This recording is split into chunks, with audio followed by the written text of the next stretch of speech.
I came to do week 3, day 4, my granny square blanket. I have to change color. So I have my hook in the second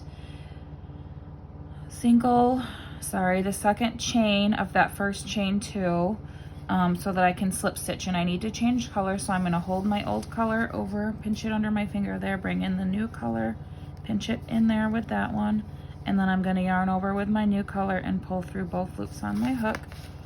And I am going to tie it off so it's not gonna go anywhere. Just hide in a knot there. And then I'm going to do that little backwards slip stitch. I actually haven't decided if I like it or not, but we'll keep trying it so we can see. So I'm gonna go into the chain space behind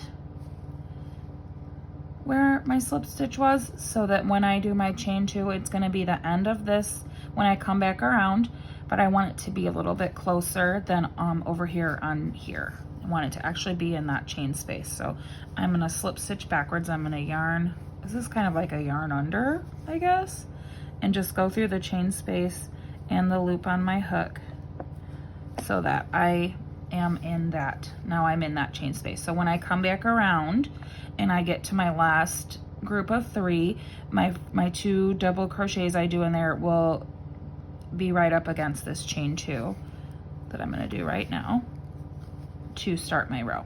And then I'm going, so I chain 2 for my last double crochet when I come around, and then I need to chain 1 for my space in between my groupings. And again, you can't really crochet your tails in on this one because it would just be, you would be able to see it there. So we'll have to come back and sew those in later.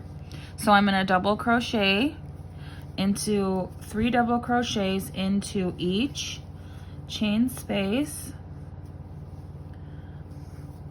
And then again, I'm gonna chain 1 between each group of 3. And then again, when I get to the corner, I am going to do a group of 3 double crochets, and then I'm going to do a group of 3 chains, 2 and 3 to make my corner, and then 3 double crochets to start my next side here.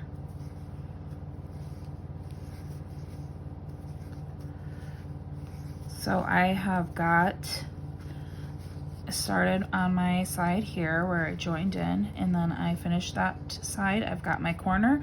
I'm gonna start back on this side. I'm gonna do my chain 1 between every group of 3, and then I'm gonna do a group of 3 double crochets here, and then I'm just gonna keep going like this all the way around.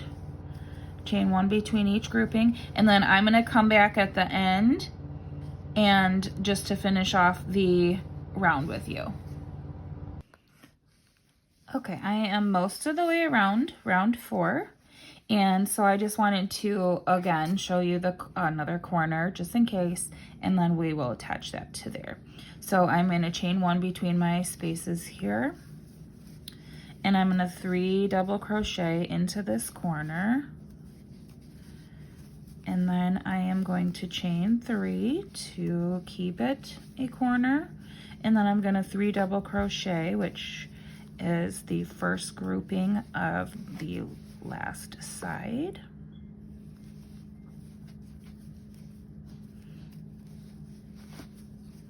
And then all I have left is this little section that we already started. See, this is why I haven't decided if I like this backward slip stitch thing, because you have like this little extra loop right here, and I don't think I like that. So if I can't get it to cover, we might come up with a new way to do that, and I'll just do like a extra little color change video. So I'm going to chain 1 between my last 2 groupings there, and then I only need to do 2 double crochets because I already have this chain 2. So I'm going to go ahead and do a double crochet, and then totally while I'm live with you right now, I'm going to try something. I'm going to try to put my hook into this so that I can like crochet into this loop, and then maybe it'll disappear. Let's see what happens. Okay, so all I did was yarn over, and then instead of just going right into the chain space, I crocheted into that funny loop right there. I put my hook into that funny loop right there, and then I went into the chain space. Let's see what it does. So then when you yarn over and come through the chain space, you're also going to come through that funny loop. Okay, and then you've got your 2 double crochets, and then I am going to slip stitch into the second chain of my my chain 3 to finish out that grouping and that round. So there's 1, 2. So I'm gonna, and that's because you still want to have this chain 1 in between your 2 groupings, remember. So I'm gonna slip stitch into there, and then I don't know, you still can kind of see it, but I think it might blend in a little bit more. We'll try something different on the next round and see what we think. So I will see everyone then.